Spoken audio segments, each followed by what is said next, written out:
2 လပိုင်းကုန်ကန်နေနဲ့ 3 လပိုင်းအတွင်းမှာကံကောင်းမဲ့နေနဲ့များအကြောင်းကိုပြောပြပေးသွားမယ်ဘယ်နေနဲ့သားသမီးတွေကကံကောင်းမှလဲလို့မေးတော့စနေသားသမီးကြာသာပတေးသားသမီးတောက်ကြသားသမီးတွေကကံအထူးကောင်းမှဖြစ်ပါတယ်တနင်္လာသားသမီးနဲ့အင်္ဂါသားသမီးဗုဒ္ဓဟူးသားသမီးတွေကတော့လည်းအရန်ကိုကံကောင်းကြမှာဖြစ်ပါတယ်ဘာကြောင့်ကံကောင်းမှလဲလို့မေးတဲ့ခါကျတော့ကျွန်တော်မိတ်ဆွေတွေအချစ်ရေးကိစ္စလုပ်ငန်းကိစ္စစီးပွားကိစ္စတွေအားလုံးအဆင်ပြေမဲ့လကိုရောက်နေလို့ဖြစ်ပါတယ်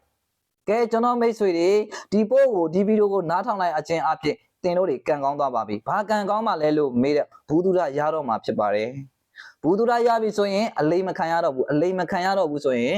ဘာဖြစ်ပြီလဲလို့မေးတော့ကံကောင်းတာပေါ့။ကိုယ့်ရဲ့ထဲကငွေတွေမထွက်ဘူး။ကိုယ့်ကိုစိတ်ညစ်စရာတွေမရှိတော့ဘူးဆိုရင်ကိုယ့်တော့ဘူးသူရရစေတယ်ဆိုရင်အကျိုးရှိစေတယ်ဆိုရင်အဲ့ဒါဒီကံကောင်းခြင်းပါပဲ။ကျွန်တော်မိတ်ဆွေတွေကျွန်တော်တို့မြန်မာလူမျိုးတွေဟာ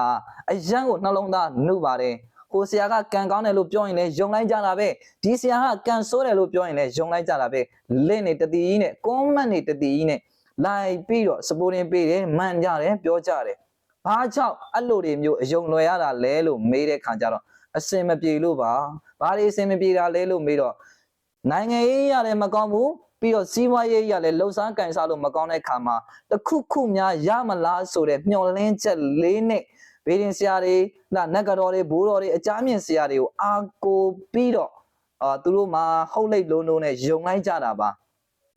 ကျွန်တော်တို့လူမျိုးတွေသာတကယ်၍အစဉ်ပြေခဲ့မယ်ဆိုရင်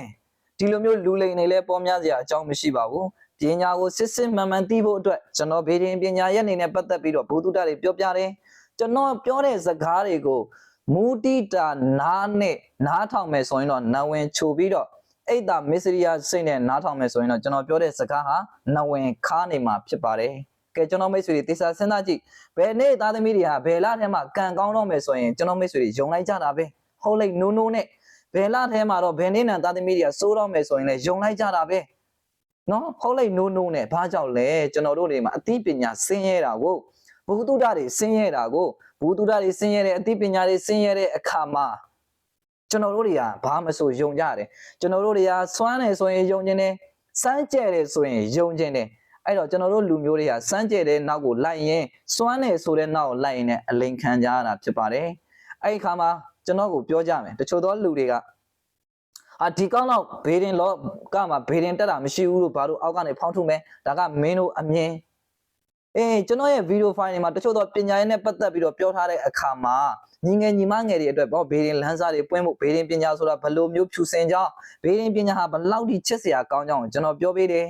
နော်အဲ့တော့ဘေးရင်မေးပရိသတ်တွေအတွက်လည်းအကျိုးရှိစေဖို့အတွက်ကျွန်တော်ကပြောပြပေးတယ်ဘယ်လိုပညာရဲ့မျိုးကဘယ်လိုရှိတယ်ဒါကြောင့်ကိုယ့်အတွက်ရှောင်သိရင်ရှောင်မယ်ယုံသိရင်ယုံမယ်အားလုံးကိုယုံဖို့မပြောဘူးပညာနာပညာမျက်စိပွင့်ဖို့ပြောနေတာဖြစ်ပါတယ်အဲ့ဒါကိုမှသူတို့ကိုဖောင်းထုပါတယ်လို့ထင်တဲ့လူတွေကကြတော့လေပညာမဲ့တဲ့သူတွေဖြစ်ပါတယ်ပညာမတတ်တဲ့သူတွေဖြစ်ပါတယ်ကဲကျွန်တော်မိတ်ဆွေတွေကံကောင်းကြပြီလားဘာကံကောင်းပြီလဲကျွန်တော်ဗီဒီယိုဖိုင်ကိုကြည့်လိုက်ရတော့ကံကောင်းပါပြီဘာကြောင့်ကံကောင်းတာလဲလို့မေးတော့ဘူးသူတ္တတွေရတယ်ပြီးတဲ့ခါကျရင်အလိမ်မခံရတော့ဘူးကိုယ်တိုင်စဉ်းချင်းဆုံးဖြတ်နိုင်တဲ့စွမ်းအားတွေအတွက်တတောက်တနေရာကတွန်းအားဖြစ်စေတာမို့လို့ဒီဗီဒီယိုကိုနားထောင်တဲ့သူဒီကံအရန်ကောင်းတဲ့သူတွေဖြစ်ပါတယ်ဗျာ